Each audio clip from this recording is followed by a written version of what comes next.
Hey, Traveling Hearts fam! Today, we're diving into the wild, the wacky, and the downright bizarre customs from around the globe. You won't believe some of these traditions. Ready? Let's get weird. In Madagascar, the Marina people practice a unique custom called famadihana, or the turning of the bones. This isn't your average family reunion. Every 7 years or so, families exhume their ancestors, rewrap them in fresh cloth, and then, in an emotional and festive celebration, they dance with the bodies. It's believed that this helps the spirits reach the afterlife and shows respect and love. Imagine the stories these ancestors could tell if they could talk. To outsiders, this might seem a little spooky, but to the Marina, it's a joyful way to keep their loved ones' memories alive. Heading over to the highlands of Papua, Indonesia, we find the Dani tribe with one of the most extreme customs for expressing grief. When a family member dies, women of the tribe may cut off the tip of a finger. This act, called ikipalan, symbolizes the pain and suffering of losing someone dear. The tradition is meant to balance emotional pain with physical pain, serving as a poignant reminder of the loss. Thankfully, this practice is less common now due to outside influences and government intervention, but it remains a stark example of how deeply cultures can express their sorrow. Let's take a lighter turn and head to Denmark, where if you're still single at 25, you better watch out. Friends and family might surprise you with a cinnamon shower. This tradition dates back to the 16th century, when spice salesmen who were unmarried would be covered in cinnamon as a lighthearted joke. So, when you hit that quarter-century mark without a ring, you're at risk of smelling like a bakery. And if you're still single at 30, the stakes are even higher. They switch to pepper. It's all in good fun, but make sure to keep a towel handy. Brace yourself for this one. In the Indian states of Karnataka and Maharashtra, there's a centuries-old custom that might shock you baby tossing. During the ceremony, infants are dropped from a 30-foot temple roof onto a cloth held by villagers below. The ritual, which is believed to bring good health, luck, and prosperity to the child, has been practiced by both Hindu and Muslim communities for over 700 years. While the practice is safe due to careful preparation and coordination, it's definitely not for the faint-hearted. Imagine being the parent standing at the top. Japan is home to some of the most unique festivals in the world, but the Kanamara Matsuri, or Festival of the Steel Phallus, takes the cake, or should I say the eggplant emoji.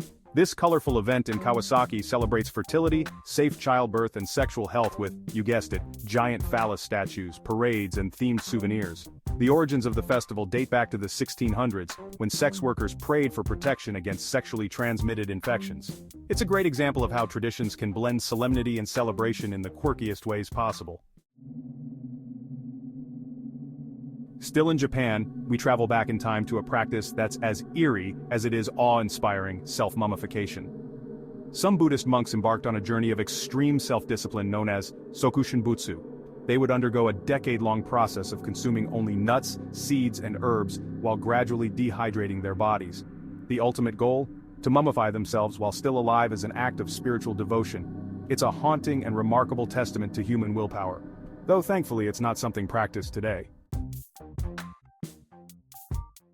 Let's roll into England for a bit of fun. Quite literally. The annual cheese rolling event at Cooper's Hill in Gloucestershire has participants chasing a wheel of double Gloucester cheese down a treacherously steep hill. The cheese can reach speeds up to 70 miles per hour, and the racers? Well, they tumble, trip, and crash their way to the bottom, often sustaining more than a few bruises. The prize? That precious wheel of cheese. It's one of the most chaotic and comical traditions you'll ever see, and frankly a lot of good old-fashioned English madness. In the Toraja region of Sulawesi, Indonesia, the line between life and death is a bit more fluid. When someone dies, their body is kept at home for months or even years as the family saves for an elaborate funeral. During this time, the deceased are treated like they're still part of the family, given food, dressed, and spoken to. This is seen as a way of keeping their spirit close and showing respect. The actual burial is a grand affair, complete with buffalo sacrifices and feasting, marking the end of the transition to the afterlife. Spain's El Calacho festival, held in the small town of Castrillo de Murcia, features a bizarre ritual where men dressed as devils leap over newborn babies. This tradition dates back to the 1600s and is believed to cleanse the babies of original sin and protect them from evil spirits. It's part of a larger Catholic celebration known as Corpus Christi, blending religious fervor with some hair-raising stunts. The sight of babies lined up on mattresses with devils jumping over them is as surreal as it gets, and it's certainly not a sight you'll see anywhere else. Finally, let's delve into one of the most controversial customs from India's past, sati. This practice involved a widow sacrificing herself on her husband's funeral pyre, either voluntarily or under societal pressure. It was believed that this act would cleanse the couple of sins and guarantee them unity in the afterlife.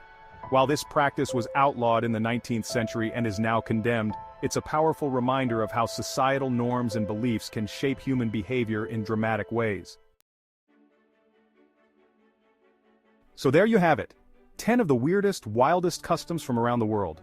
These traditions might seem strange to us, but they hold deep cultural meanings and remind us of the incredible diversity of human experience.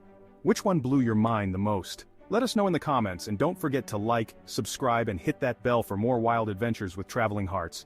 Until next time, stay curious.